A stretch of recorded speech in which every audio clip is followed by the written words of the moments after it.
I could go back to a particular era in motorsports culture, it would probably be the 90s. Group C, then GT1, kart Indycars, the Winston Cup Series, they had it all. But what attracts me most to that era are the myths and legends that came out of Japan. Were they true? Probably. At least I'd like to think so. Look, if you're on this video, you've probably heard of the Midnight Club and the Bayshore Route before. Today, we're traveling back in time and to the other side of the ocean to do our best to reenact the glory days of Japanese street racing. Now, the Bayshore Route is one of, if not the most famous route of the entire system of the Shuto Expressway. It's a route that goes from Yokohama to Tokyo, or from Tokyo to Yokohama if you'd rather see it that way. It's where Midnight would do their really well-known and almost mythical high-speed runs during the night through traffic, like we're doing right now.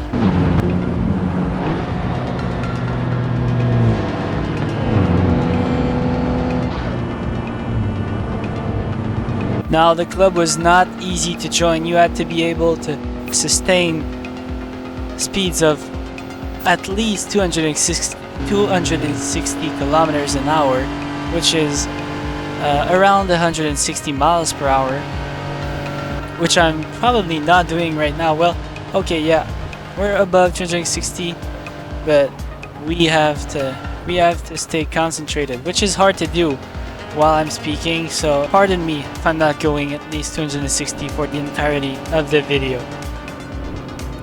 Now, Midnight had a really strict code of ethics and rules.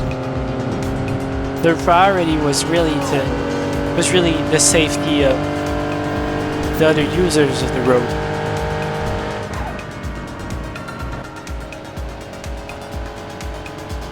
Now, like I said earlier, they're mostly known for their runs on the Bayshore Route, which is what we're doing right now, but they also ran the C1, which is another loop of the Shuto Expressway. But they also raced in mountain roads.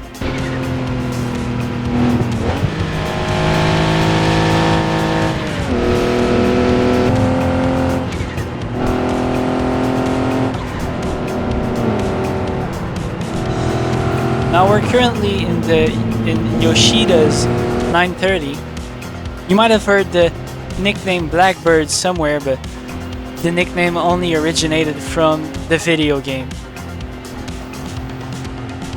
It wasn't actually named like that.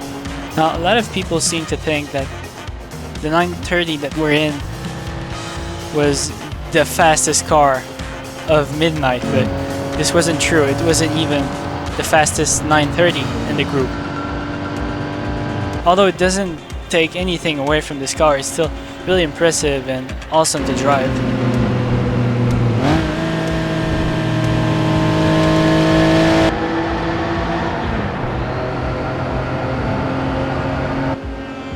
Now, the story behind this car is that Yoshida, the owner of the car, the original owner at least of the car, wanted to beat and to one-up the Yellowbird that was built by Ruff. It was named the Yellowbird because of the sound of the flutter of the turbos. Sounded kind of like a bird.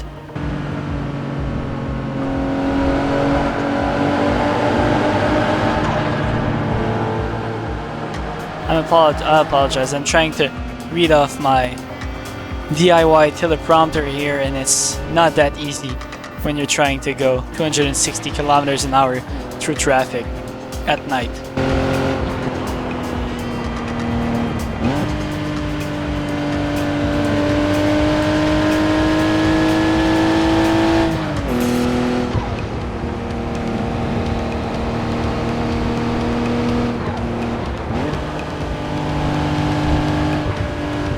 Now, it's really hard to find any info on Midnight, on the group or the racing team, if you want to call them that, because one of the main reasons they were known was their secrecy. That's what brought all these myths all these myths and legends to life. And so the information on the internet is often wrong.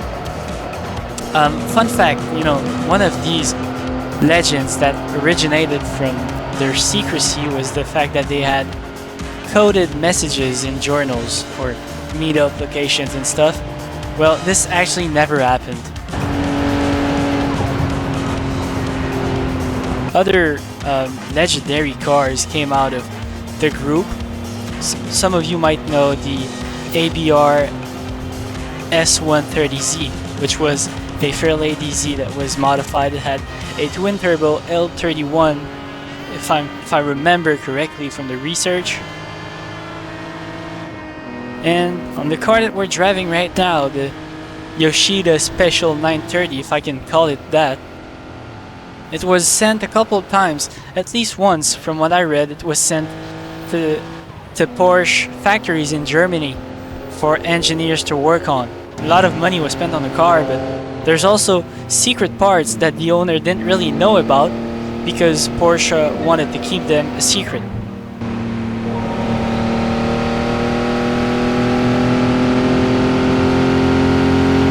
Now, to join the group, it was really hard, first of all, but then you had a period of approbation, if I could call it that, a test period of 5 years. And fun fact, the stickers that you would run on your car were pink. Now, since the start of the video, I've been trying to refrain from saying Midnight Club or Midnight Racing Team, and that's because the official name is just that, it's just Midnight. Now, a lot of people seem to think that the group disbanded because of an accident that happened with the Bozozoku bikers. This never actually happened.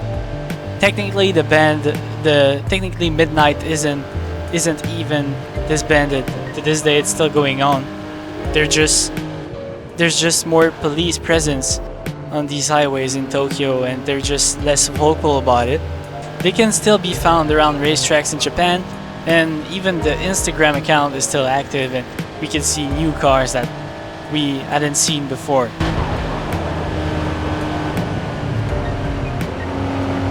Now, what I'm playing today is the Shutoko, if I'm saying it correctly, Shutoko Revival Project on Assetto Corsa, and we just did a 6-minute 44:21 for the northbound version of the Bayshore Route. But like I was saying, what I'm playing is the Shutoko Revival Project for Assetto Corsa, which has a Discord. It's even got a website where you can download all the stuff. All the instructions are on the Discords. It's really awesome. I've never been to Japan. I'd love to go one day, and maybe I'll bring you all if I go. But it seems to be a really well-made recreation of the place. So I think it's safe to say that if we base the decision on what we just seen, I would not be admitted into Midnight, but it's still such a great story to read about, and trying to find the right information on it, trying to find stuff that isn't just blatantly false it's kind of a challenge, but I think it's part of the fun and the mythical aspect to it. I hope you've enjoyed watching this video, and I'll see you in the next one. Bye bye.